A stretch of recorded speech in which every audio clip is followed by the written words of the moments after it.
Selamat malam, salam sejahtera. Terima kasih karena bersama dengan saya di Nazilin Unity Channel. Isu yang paling hangat dalam dunia politik Malaysia buat sekarang ini ialah apabila melibatkan satu kerugian besar membabitkan bilion ringgit dan seorang bekas Menteri Kanan dan seorang ahli perniagaan yang amat terkenal di Malaysia dan memang kita ketahui amat kaya.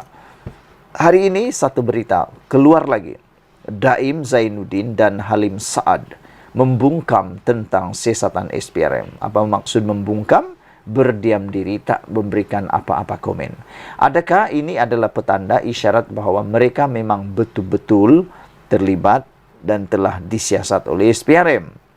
Bekas Menteri Kanan Daim Zainuddin dan ahli perniagaan Halim Saad tidak menjawab sebarang soalan berhubung siasatan SPRM terhadap dakwaan penyelewengan dana awam bernilai lebih 2.3 bilion.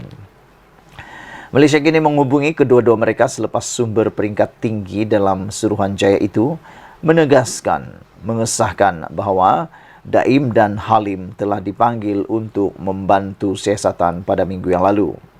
Mereka ialah Daim dan Halim Saad, kata sumber itu, ketika ditanya siapa bekas Menteri Kanan dan ahli perniagaan terkemuka yang dipanggil SPRM itu. Bagaimanapun, sumber berkenaan enggan mendedahkan butiran lanjut kerana kes itu dianggap sensitif. Malaysia kini telah menghubungi pejabat kedua-dua mereka untuk mendapatkan ulasan dan juga mengemukakan beberapa soalan atas permintaan pembantu pejabat Halim. Bagaimanapun, sehingga kini, tiada sebarang maklum balas yang telah diberikan.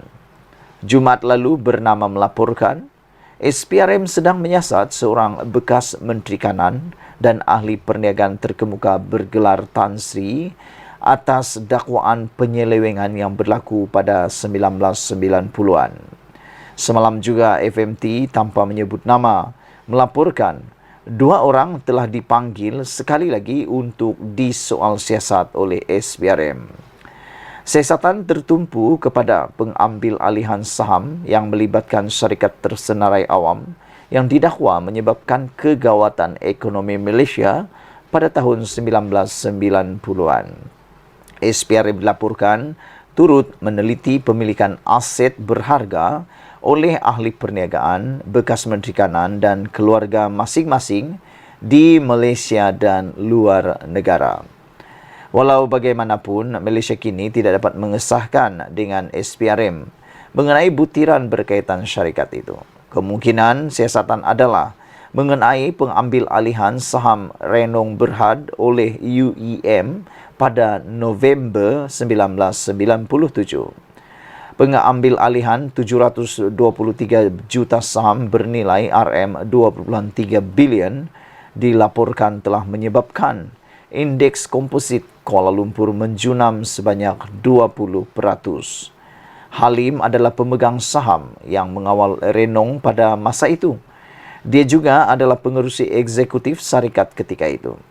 Dia turut diberikan option oleh UEM pada Januari 1998 yang memberi hak kepada syarikat itu untuk menjual balik 32.6% saham Renong kembali kepadanya pada harga RM3.24 sesaham atau RM3.20 atau bersamaan dengan 3.2 bilion. Ia adalah harga ketika UEM memperoleh saham itu yang mencetuskan bantahan dan tuduhan orang ramai bahawa Halim menggunakan UEM untuk menyelamatkan dirinya dan pemegang saham lain dengan menyokong harga saham Renong pada masa pasaran menjunam berikutan krisis kewangan Asia.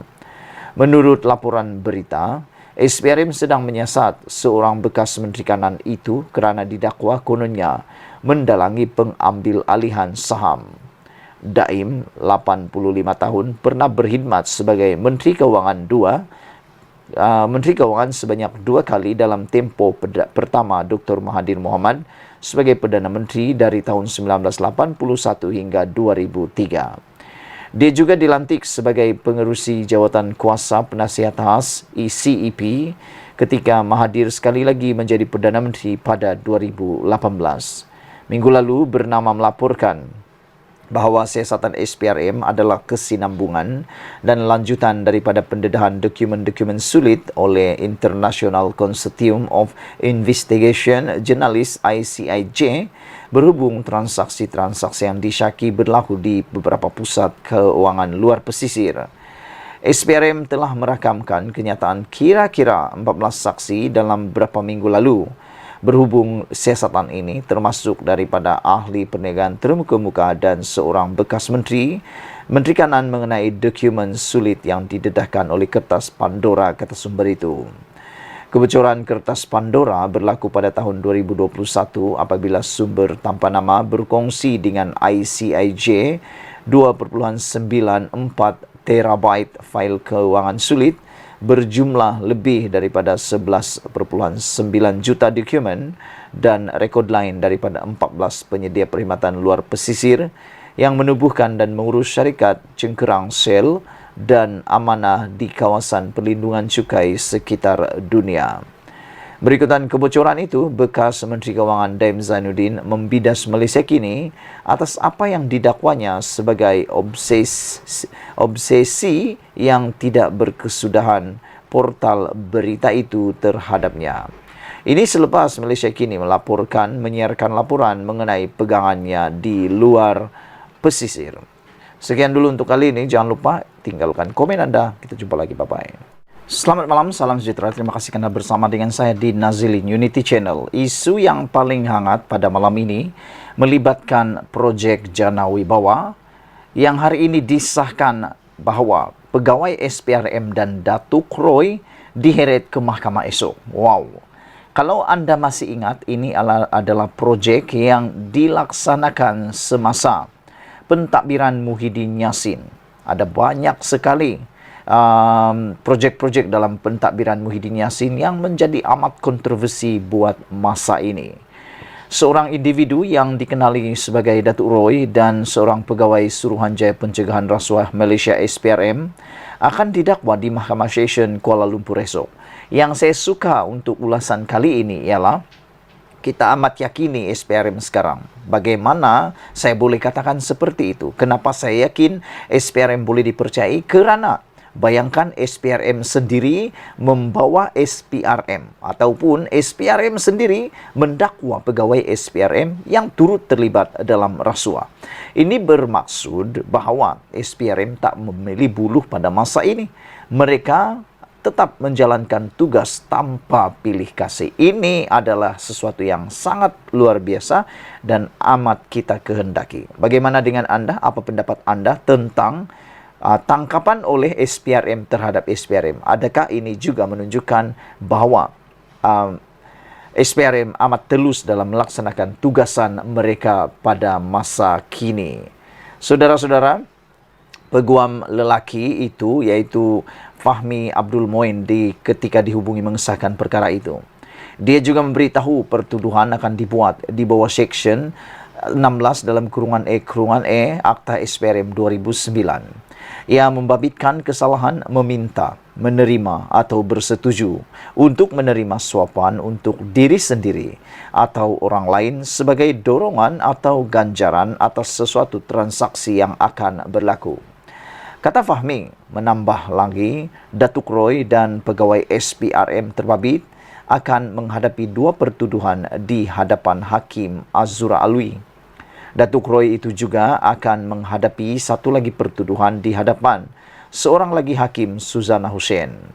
Pada 13 Mac yang lalu, lelaki terbabit ditahan selepas menyerah diri kepada SPRM selepas dia dikehendaki untuk membantu siasatan kes skim Jana Wibawa. Dia kemudian dikenakan perintah reman beberapa kali oleh Mahkamah Magistrat. Bagi pihak berkuasa setakat ini, sudah mendakwa 3 ahli politik termasuk bekas Perdana Menteri Muhyiddin Yassin dan bekas Ketua Penerangan Bersatu Wan Saiful Wanjan berhubung skim Jana Wibawa. Skim Jana Wibawa ialah satu skim yang sebenarnya dapat membantu Bumi Putra. Namun kerana skim ini telah pun diseleweng dan telah didakwa telah pun melibatkan beberapa hal termasuk menyalahguna kuasa dan juga penggunaan ataupun meminta, menerima atau bersetuju untuk menerima suapan, maka skim ini telah pun menjadi amat kontroversi. Sehingga kan Muhyiddin Yassin sendiri, iaitu bekas Perdana Menteri Malaysia, dan juga Wan Saiful Wanjan yang juga Ketua Penerangan Bersatu telah pun didakwa di mahkamah. Skim Jana Wibawa asalnya dilancarkan kerajaan pada tahun 2020 sebagai satu cara untuk membantu kontraktor Bumiputra yang terjejas semasa pandemik COVID-19. Namun demikian, apa yang berlaku mengejutkan kita semua. Sekarang ini, persoalan paling besar sebelum kita ke ulasan yang seterusnya ialah apakah nasib Muhyiddin dan Wan Saiful Wanjan selepas ini.